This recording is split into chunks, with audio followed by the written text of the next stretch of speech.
نبی علیہ السلام د اختر مانځله روانو، واړی ولیدل یو هلک جړلو. نبی علیہ السلام ورته ولې جاړې؟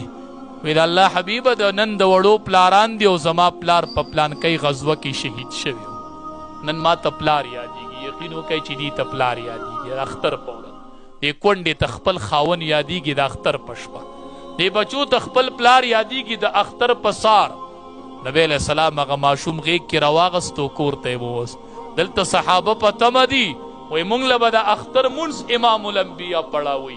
صحابه د اختر تمانزه په تمه دي او امام الانبیا یتیم کور ته به ولی دی هغه رضا کوي، هغه رضا کوي، هغه له د پلار مینه ورکوي، هله د پلار کنډو پوره کوي، هغه له د پلار مینه ورکوي.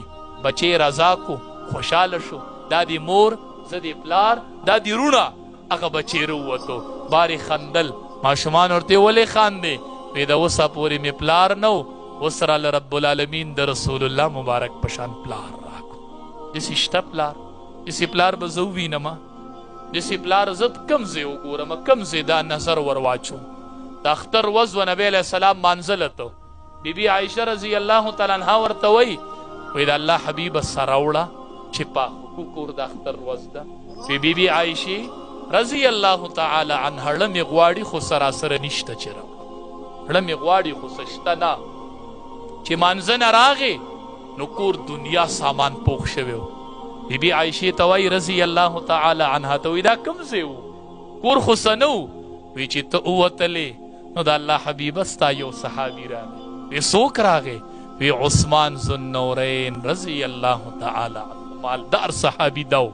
وی راغی او ستا هر یوی بیبي لی یو یو د اوښ بار سامان رو.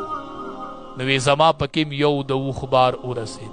نبی علیه السلام چې دا قرباني ولیدله که نه، لاس یې اوچت کړه، وی یا رحمانو سهل الحساب علی عثمان. یا الله میدان محشر کې چې حساب کوي یو په یو درله خلق درشي، یا الله چې عثمان دله مخې له راشي، یا الله زه سپارش کومه چې د عثمان ذوالنورین سره به حساب کې نرمي کوي، الله هغه سره به نرم حساب کوي. نن یتیمانان ماړه کړل، نن د خلکو اختر برابر.